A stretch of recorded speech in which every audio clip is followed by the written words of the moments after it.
आज हम लोग बायोजियोकेमिकल साइकिल में कार्बन चक्र को पढ़ने का प्रयास करेंगे कि कार्बन चक्र क्या है, यह किस प्रकार चलता है, इस कार्बन चक्र का क्या इम्पोर्टेंस है, क्या महत्व है। सबसे पहले इसकी परिभाषा जानते हैं और जैव घटक के कार्बन का जीवों के शरीर में प्रवेश करने और जीवों के शरीर से निकल करके अजैव घटक में चले जाने की चक्रीय प्रक्रिया को हम लोग कार्बन चक्र, कार्बन साइकिल कहते हैं। जैसा कि इस कार्बन चक्र पर हम लोग विचार करते हैं, यह है CO2 है और यह कार्बन किसका है? वायुमंडल का है।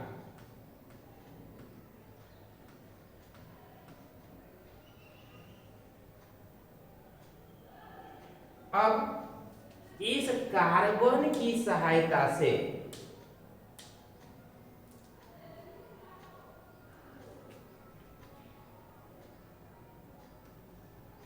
C6H12O6 अर्थात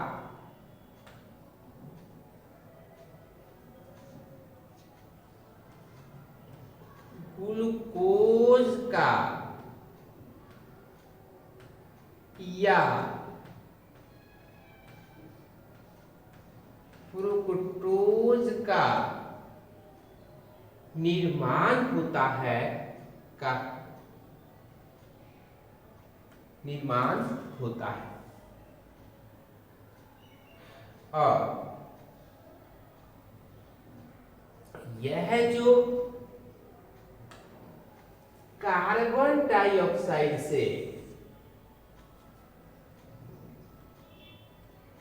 ग्लूकोज का निर्माण होता है,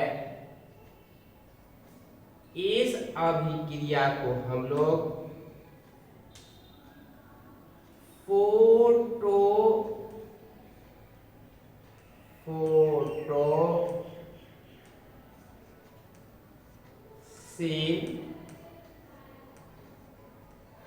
फोटोसिंथेसिस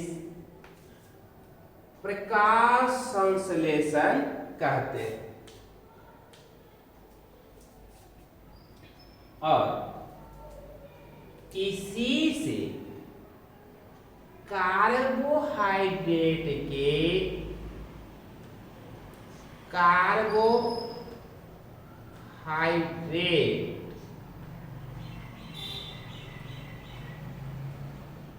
अन्य रूपों का निर्माण होता है।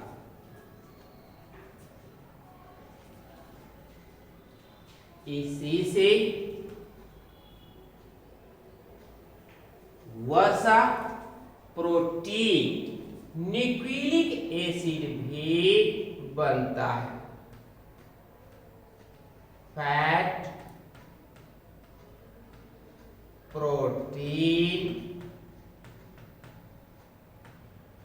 विटामिन्स और न्यूक्लिक एसिड का भी निर्माण होता है। और यह जो क्रिया होती है पौधे में होती है, प्रकाश संश्लेषण की क्रिया सभी हरे पौधे में, ग्रीन प्लांट्स में होती है। अब यह carbon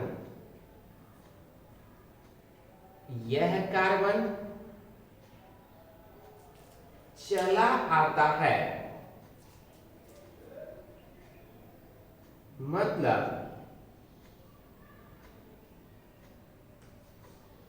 all animals in ecosystem।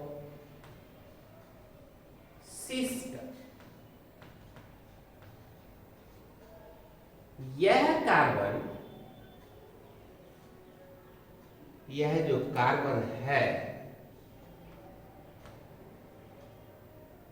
Ecosystem के सभी जंतुओं के शरीर में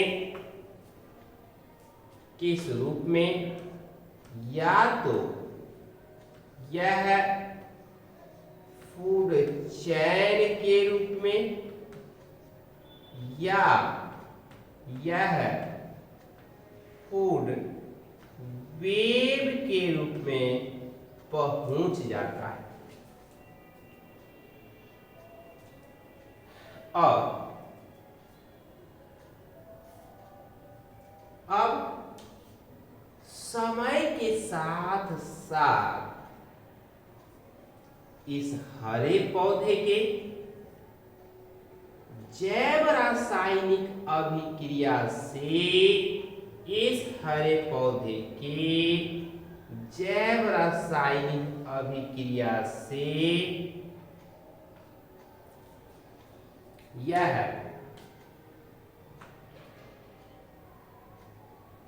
बनता है फॉसिल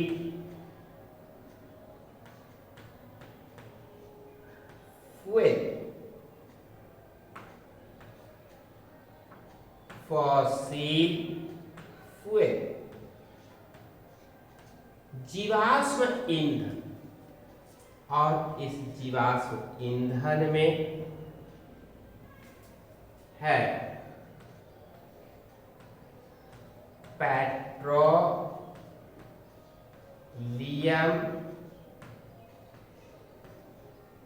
कोल इत्यादि।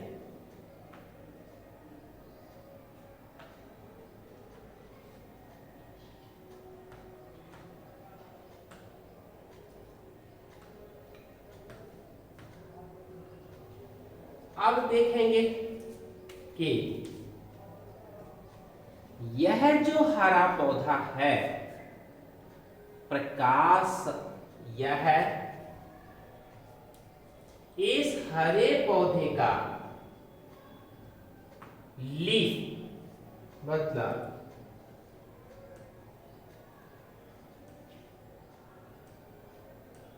लीफ, फ्लावर,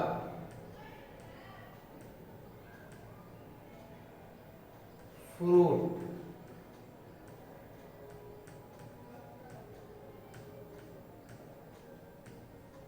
ब्रांचेस, शाखाएं समय के साथ साथ झड़ करके गिरती रहती है।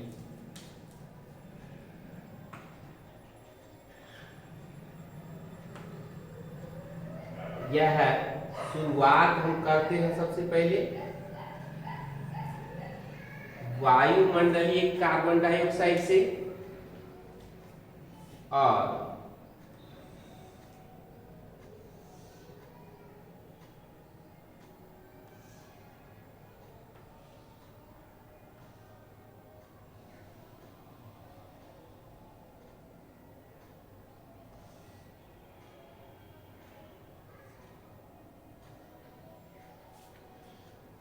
यह हरे पौधे में चक्र चलता है।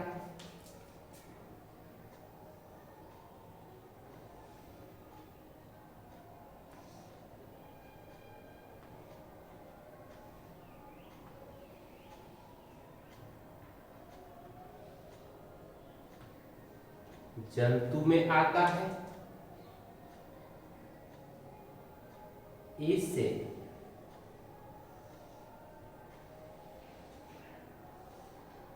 जीवाश्म ईंधन का निर्माण होता है, और समय के साथ साथ पेड़ पौधों की पत्तियां, शाखाएं झड़ करके गिरती रहती है।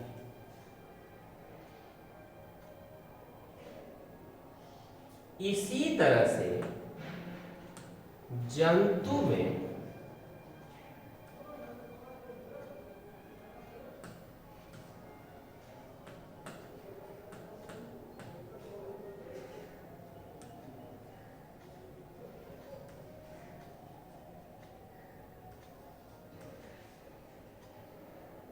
डंक,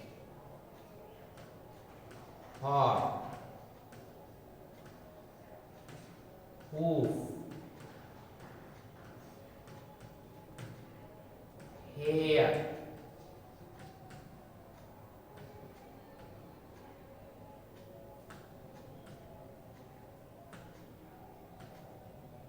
claw, पंजा। इसी तरह से इसका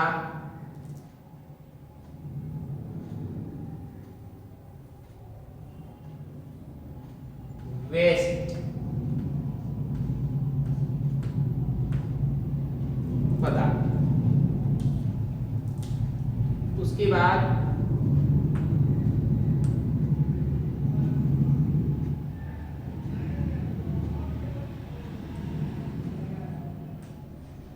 dead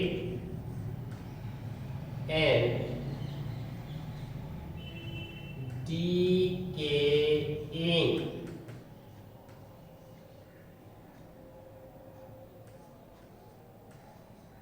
parts of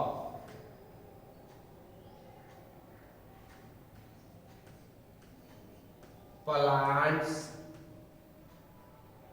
and animals।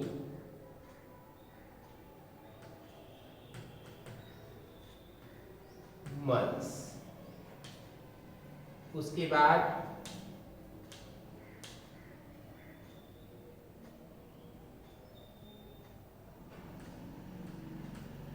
whale,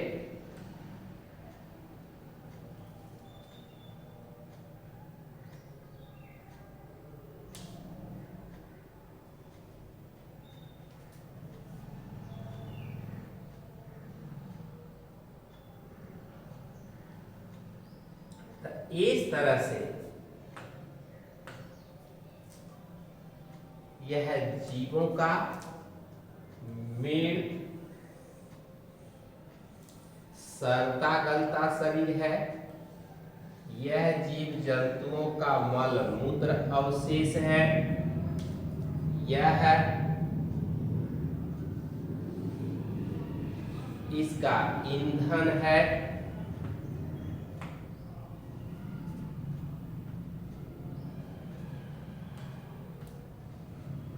ईंधन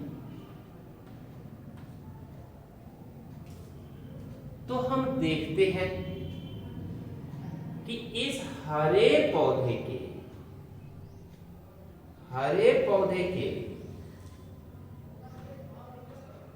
जलाने पर इसमें जो कार्बन डाइऑक्साइड है, मतलब यह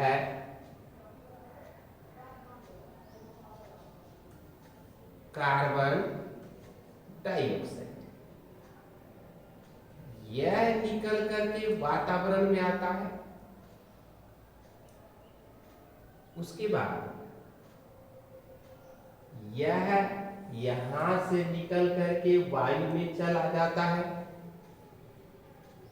डेड और डिकेइंग पार्ट्स में जो कार्बन है यह कार्बन डाइऑक्साइड के रूप में वायु में चला जाता है।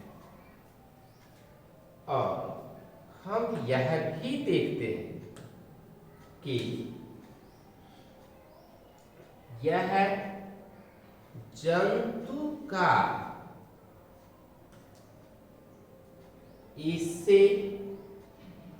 इसमें जो कार्बन डाइऑक्साइड है निकल करके चला जाता है।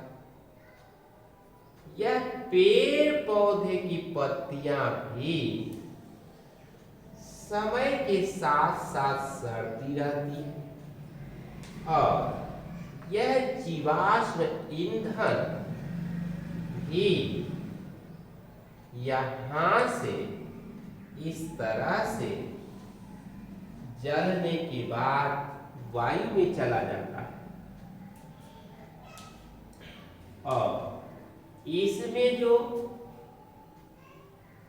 कार्बन डाइऑक्साइड है यह भी कार्बन डाइऑक्साइड के रूप में यह चला आता है।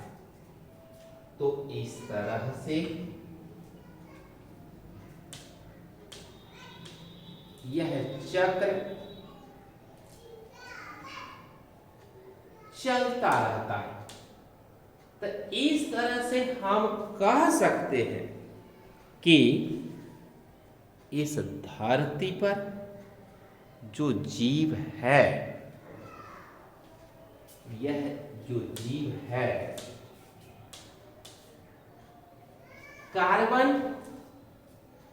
जीव घटक में प्रवेश करता रहता है और जीवों के शरीर से निकल करके वायुमंडल में जो चले जाने की चक्रीय प्रक्रिया है उसी से इसका चक्र चलता रहता है।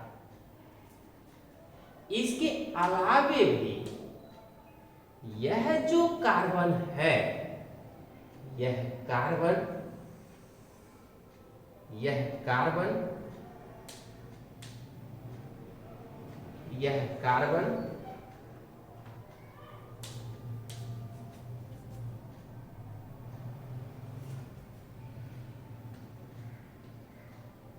Carbonate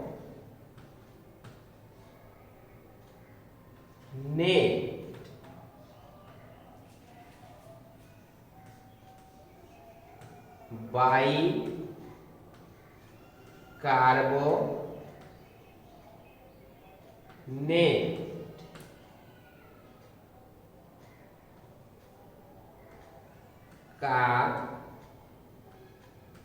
carbonic acid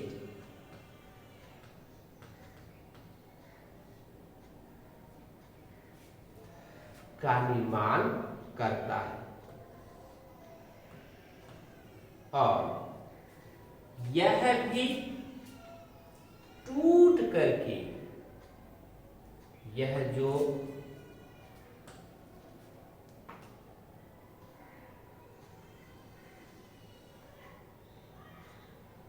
carbonate bicarbonate है यह भी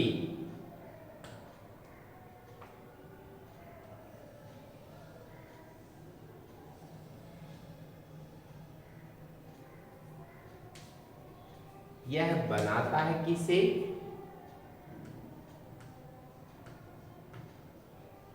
केमिकल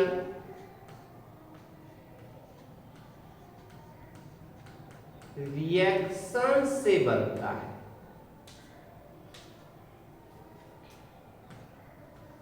CaCO3 और इसके टूटने के बाद भी इसका जो डीके होता है, इसके डीके होने से इसमें जो कार्बन डाइऑक्साइड है यह टूट करके निकलता रहता है और इस रूप में जा करके जमा होता रहता है।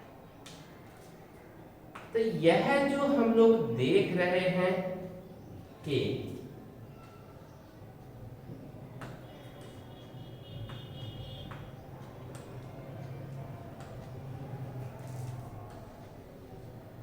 स्ट्रक्चर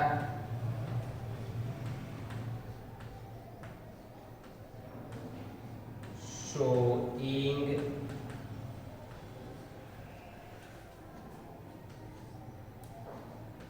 carbon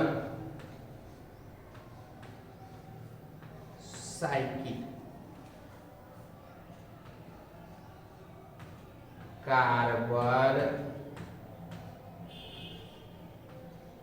चक्र को यहां दर्शाने का प्रयास किया गया है।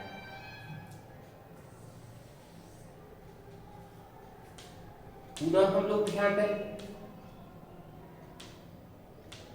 और जैव घटक के कार्बन का जीवों के शरीर में प्रवेश करने और जीवों के शरीर से निकल करके वायुमंडल में चले जाने की जो चक्रीय प्रक्रिया है, उसी प्रक्रिया को हम लोग कार्बन चक्र के नाम से जानते हैं।